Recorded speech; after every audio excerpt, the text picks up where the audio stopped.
Abakuba Parliament nga kibajja bakamala okuba nga nate bakubye ebirayiro okukwata enkasi okulembera abantu baabwe abali okumpi mu 131. Ate poliisi munda mu ggwanga lya Uganda ebalabudde okubeera begendereza ng'omayu gayita ku lutindo naddala eri abantu abakyagenda mu maaso n'okuba nate nga bajja maaso gaabwe mu nteekateeka z'okubawola ensimbi.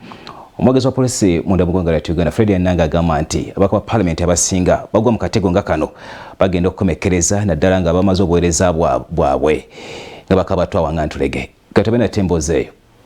Leero ababaka abajja mu lukiiko olukulu lw'eggwanga lwe batandise okulayizibwa okusobola okukola emirimu gyabwe mu butongole. Kyokka enfunda eziwera nga ababaka ba Palamenti babuzaabuzibwa abawozi b'ensimbi ne babawola ensimbi ezibalema okusasula olwo ne bava mu lukiiko luno nga tebalina wadde 10. Poliisi leero evuddeyo n'erabula ababaka bano obutakemebwa kwewola nsimbi eri abawozi b'ensimbi bano.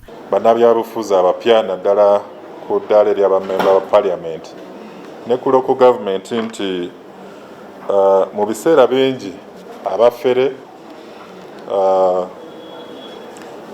n'abantu oba abasuubuzi bannabbanka abatunda emmotoka bagenda kuvaayo nga babasikiriza bajja kusikirizibwa ate bagwe mu butego. Balina okusigala nga beegendereza abafere bano n'abo bonna ababatunuulidde. Omwogezi wa poliisi Fred Enanga alaze akatyabaga kali mu nsimbi zino nga kumpi buli mubaka ava mu Palamenti ng'azirojja okubaleetera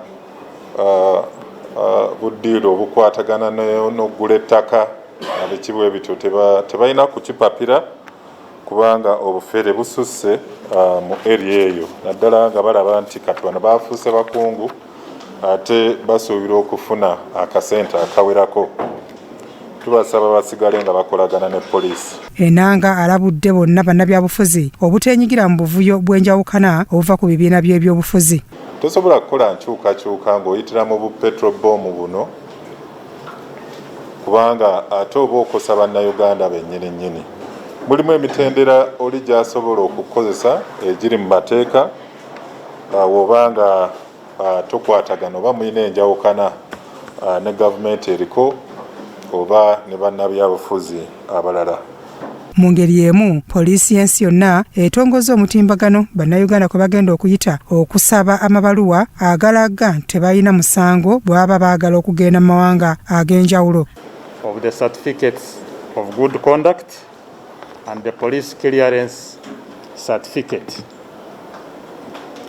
Now the Uganda police is mandated under section 2 and 3 of the Identification of the Offenders Act and the Police Act as amended to keep records of all persons who have committed crimes.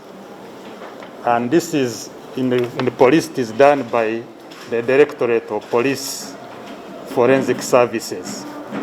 Akulira poliisi ya Interpol Charles Birungi agamba nti omutimbagano guno gwa kumalawo omujjuzo gw'abantu ogubadde gusukkiridde ku kitebe kyabwe. We plan to take 3 to 5 days. The certificate should be ready.